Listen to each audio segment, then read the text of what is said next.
ऋषि विश्वामित्र ने इस प्रकार कथा सुनाना आरंभ किया।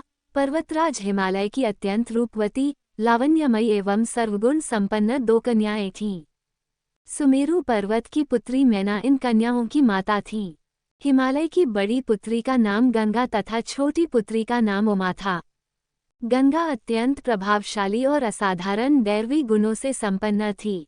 वो किसी बंधन को स्वीकार न कर मनमाने मार्गों का अनुसरण करती थी। उसकी इस असाधारण प्रतिभा से प्रभावित होकर देवता लोग विश्व के ज्ञान की दृष्टि से उसे हिमालय से मांग कर ले गए। पर्वतराज की दूसरी कन्या उमा बड़ी तपस्विनी थी। उसने कठोर एवं असाधारण तपस्या करके महादेव जी को वर के रूप में प्राप्त किया। विश्वामित्र के इतना कहने पर राम ने कहा, गे भगवन, जब गंगा को देवता लोग सुरलोक ले गए तो वह पृथ्वी पर कैसे अवतरित हुई और गंगा को त्रिपथगा क्यों कहते हैं? इस पर ऋषि विश्वामित्र ने बताया, महादेव जी का विवाह तो उमा के साथ हो गया था, किंतु 100 वर्ष तक भी उनके किसी संतान की उत्पत्ति नहीं हुई। एक बार महादेव जी के मन में संतान उत्पन्न करने का विचार आया। जब उनके इस विचार की सूचना ब्रह्मा जी सहित देवताओं को मिली तो वे विचार करने लगे कि शिव जी के संतान के तेज को कौन संभाल सकेगा। उन्होंने अपनी इस शंका को शिव जी के सम्मुख प्रस्तुत किया। उनके कहने पर अग्नि ने ये भार ग्रहण किया और परिणामस्वरूप अग्नि के समान महान तेजस्वी स्वामी कार्तिकेय का जन्म हुआ। देवताओं के इस षड्यंत्र से उमा के संतान होने में बाधा पड़ी तो उन्होंने क्रुद्ध होकर देवताओं को शाप दे दिया कि भविष्य में वे कभी पिता नहीं बन सकेंगे। इस बीच सुरलोक में विचरण करती हुई गंगा से उमा की भेंट हुई। गंगा ने उमा से कहा कि परलोक में विचरण करत हुए बहुत दिन हो गए हैं। मेरी इच्छा है कि मैं अपनी मातृभूमि पृथ्वी पर विचरण करूं। उमा ने गंगा आश्वासन दिया कि वे इसके लिए कोई प्रबंध करने का प्रयत्न करेगी। वत्स राम, तुम्हारी ही अयोध्यापुरी में सगर नाम के एक राजा थे। उनके कोई पुत्र नहीं था। सगर की पटरानी केशिनी विदर्भ प्रांत के राजा की पुत्री थी। केशिनी सुंदर, धर्मात्मा और सत्यप्रायण थी। सगर की दूसरी रानी का नाम सुमति थी जो राजा अरिष्टनेमि की कन्या थी। दोनों रानियों को लेकर महाराज सगर हिमालय के भृगु प्रस्रवण नामक प्रांत में जाकर पुत्र प्राप्ति के लिए तपस्या करने लगे। उनकी तपस्या से प्रसन्न होकर महर्षि भृगु ने उन्हें वर दिया कि तुम्हें बहुत से पुत्रों की प्राप्ति होगी। दोनों रानियों में से एक का केवल एक ही पुत्र होगा जो कि वंश को बढ़ाएगा और दूसरी के 60,000 पुत्र होंगे। कौन सी रानी कितने पुत्र चाहती है इसका निर्णय वे स्वयं आपस में मिलकर कर लें। केशिनी ने वंश को बढ़ाने वाले एक पुत्र की कामना की और गरुड़ की बहन सुमति ने 60,000 बलवान पुत्रों की। उचित समय पर रानी केशिनी ने असमंजस नामक पुत्र को जन्म दिया। रानी सुमति के गर्भ से एक तूंबा निकल जिसे फोड़ने पर छोटे छोटे 60,000 पुत्र निकले। उन सबका पालन पोषण घी के घड़ों में रखकर किया गया। कालचक्र बीतता गया और सभी राजकुमार युवा हो गए। सगर का ज्येष्ठ पुत्र असमंजस बड़ा दुराचारी था और उसे नगर के बालकों को सरयू नदी में फेंककर उन्हें डूबते हुए देखने में बड़ा आनंद आता था। इस दुराचारी पुत्र से दुखी होकर सगर ने उसे अपने राज्य से निर्वासित कर दिया। असमंजस के अंशुमान नाम का एक पुत्र था। अंशुमान अत्यंत सदाचारी और पराक्रमी था। एक दिन राजा सगर के मन में अश्वमेघ यज्ञ करवाने का विचार आया। शीघ्र ही उन्होंने अपने इस विचार को कार्यरूप में परिणत कर दिया। राम ने ऋषि विश्वामित्र से कहा, गुरुदेव, मेरी रुचि अपने पूर्वज सगर की यज्ञ गाथा को विस्तारपूर्वक सुनने में है। अतः कृपा करके इस वृतांत को पूरा सुनाइए।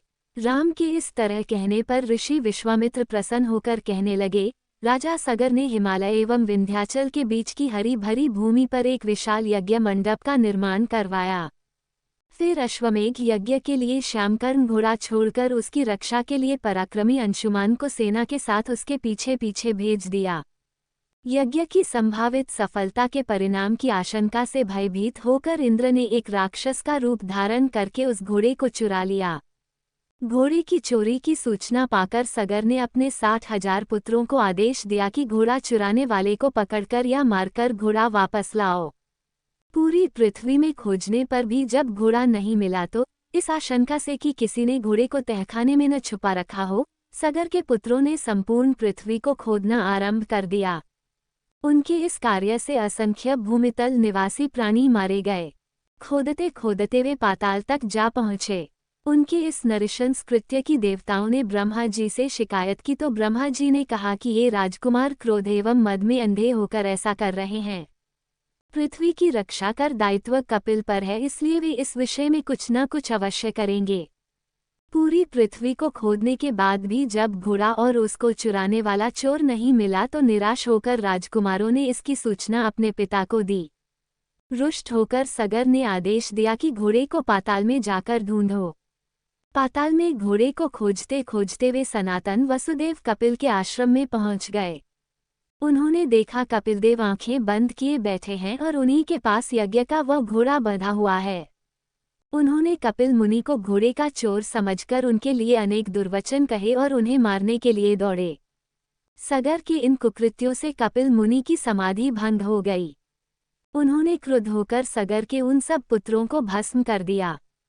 जब महाराज सगर को बहुत दिनों तक अपने पुत्रों की सूचना नहीं मिली तो उन्होंने अपने तेजस्वी पौत्र अंशुमान को अपने पुत्रों तथा घोड़े का पता लगाने के लिए आदेश दिया। वीर अंशुमान शस्त्रास्त्रों से सुसज्जित होकर उसी मार्ग से पाताल की ओर चल पड़ा जिसे उसके चाचाओं ने बनाया था। मार्ग में जो भी पूजनीय ऋषि मुनि मिले उनका यथोचित सम्मान करके अपने लक्ष्य के विषय में पूछता हुआ उस स्थान तक पहुंच गया जहां पर उसके चाचाओं के भस्मीभूत शरीरों की राख पड़ी थी और पास ही यज्ञ का घोड़ा चल रहा था। अपने चाचाओं के भस्मीभूत शरीरों को देखकर उसे बहुत दुख हुआ। उसने उनका तर्पण करने के लिए जलाशय की खोज की किंतु उसे कहीं जलाशय दिखाई नहीं पड़ा। तभी उसकी दृष्टि अपने चाचाओं के मामा गरुड़ पर पड़ी। उन्हें सादर प्रणाम करके अंशुमान ने पूछा कि बाबाजी, मैं इनका तर्पण करना चाहता हूँ। पास में यदि कोई सरोवर हो तो कृपा करके उसका पता बताइए। यदि आप इनकी मृत्यु के विषय में कुछ जानते हैं तो वह भी मुझे बताने की कृपा करें।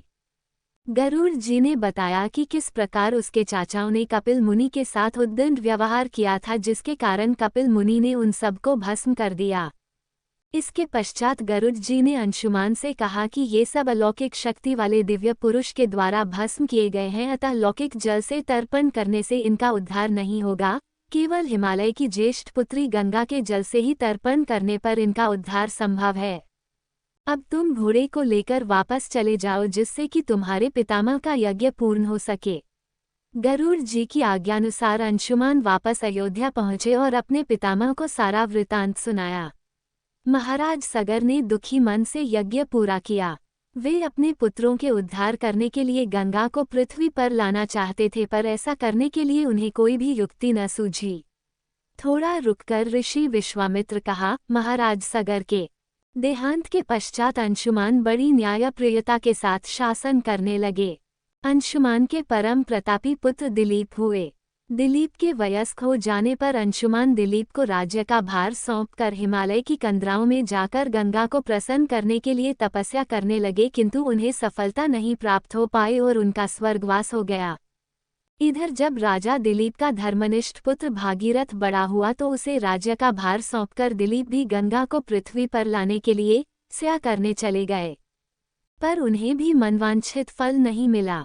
भागीरथ बड़े प्रजावत्सल नरेश थे, किंतु उनकी कोई संतान नहीं हुई। इस पर वे अपने राज्य का भार मंत्रियों को सौंपकर स्वयं गंगावतरण के लिए गोकर्ण नामक तीर्थ पर जाकर कठोर तपस्या करने लगे। उनकी अभूतपूर्व तपस्या से प्रसन्न होकर ब्रह्मा जी ने उन्हें वर मांगने के लिए कहा। भागीरथ ने ब्रह्मा जी से कहा कि हे प्रभो, यदि आप मुझ पर प्रसन्न हैं तो मुझे यह वर दीजिए कि सगर के पुत्रों को मेरे प्रयत्नों से गंगा का जल प्राप्त हो जिससे कि उनका उद्धार हो सके। इसके अतिरिक्त मुझे संतान प्राप्ति का भी वर दीजिए ताकि इक्ष्वाकु वंश नष्ट न हो। ब्रह्मा जी ने कहा कि संतान का तेरा मनोरथ शीघ्र ही पूर्ण होगा, किंतु तुम्हारे मांगे गए प्रथम वरदान को देने में कठिनाई यह है कि जब गंगा जी वेग के साथ पृथ्वी पर अवतरित होंगी तो उनके वेग को पृथ्वी संभाल नहीं सकेगी। गंगा जी के वेग को संभालने की क्षमता महादेव जी के अतिरिक्त किसी में भी नहीं है। इसके लिए तुम्हें महादेव जी को प्रसन्न करना होगा। इतना कहकर ब्रह्मा जी अपने लोक को चले गए। भागीरथ ने साहस नहीं छोड़ा। वे 1 वर्ष तक पैर के अंगूठे के सहारे खड़े होकर महादेव जी की तपस्या करते रहे। केवल वायु के अतिरिक्त उन्होंने किसी अन्य वस्तु का भक्षण नहीं किया। अंत में इस महान भक्ति से प्रसन्न होकर महादेव जी ने भागीरथ को दर्शन देकर कहा कि हे भक्त श्रेष्ठ, हम तेरी मनोकामना पूरी करने के लिए गंगा जी को अपने मस्तक पर धारण करेंगे। इसकी सूचना पाकर विवश होकर गंगा जी को सुरलोक का परित्याग करना पड़ा। उस समय वे सुरलोक से कहीं जाना नहीं चाहती थीं, इसलिए भी यह विचार करके कि मैं अपने प्रचंड वेग से शिव जी को बहाकर पाताल लोक ले जाऊंगी, वे भयानक वेग से शिव जी के सिर पर अवतरित हुईं। गंगा के इस वेगपूर्ण अवतरण से उनका अहंकार शिव जी से छुपा न रहा। महादेव जी ने गंगा की वेगवती धाराओं को अपने जटाजूट में उलझा लिया। गंगा जी अपने समस्त प्रयत्नों के बाद भी महादेव जी के जटाओं से बाहर न निकल सकीं। गंगा जी को इस प्रकार शिव जी की जटाओं में विलीन होते देख भागीरथ ने फिर शंकर जी की तपस्या की। भागीरथ के इस तपस्या से प्रसन्न होकर भगवान शंकर ने गंगा जी को हिमालय पर्वत पर स्थित बिंदुसर में छोड़ा। धूरी गंगा जी 7 धाराओं में बँट गईं। गंगा जी की 3 धाराएं हलादिनी, पावनी और नलिनी पूर्व की ओर प्रवाहित हुईं। सुचिक्षु, सीता और सिंधु नाम की 3 धाराएं पश्चिम की ओर बहीं और 7वीं धारा महाराज भागीरथ के पीछे पीछे चली। जिधर जिधर भागीरथ जाते थे उधर उधर ही गंगा जी जाती थीं। स्थान स्थान पर देव, यक्ष, किन्नर, ऋषि मुनि आदि उनके स्वागत के लिए एकत्रित हो रहे थे। जो भी उस जल का स्पर्श करता था भव बाधाओं से मुक्त हो जाता था। चलते चलते गंगा जी उस स्थान पर पहुंची जहां ऋषि जहनु यज्ञ कर रहे थे। गंगा जी अपने वेग से उनके यज्ञशाला को संपूर्ण सामग्री के साथ बहाकर ले जाने लगीं। इससे ऋषि को बहुत क्रोध आया और उन्होंने क्रुद्ध होकर गंगा का सारा जल पी लिया। ये देखकर समस्त ऋषि मुनियों को बड़ा विस्मय हुआ और वे गंगा जी को मुक्त करने के लिए उनकी स्तुति करने लगे। उनकी स्तुति से प्रसन्न होकर जहनु ऋषि ने गंगा जी को अपने कानों से निकाल दिया और उन्हें अपनी पुत्री के रूप में स्वीकार कर लिया। तब से गंगा जाह्नवी कहलाने लगीं। इसके पश्चात वे भागीरथ के पीछे चलते चलते समुद्र तक पहुंच गईं और वहां से सगर के पुत्रों का उद्धार करने के लिए रसातल में चली गईं। उनके जल के स्पर्श से भस्मीभूत हुए सगर के पुत्र निष्पाप होकर स्वर्ग गए। उस दिन से गंगा के 3 नाम हुए, त्रिपथगा, जाह्नवी और भागीरथी।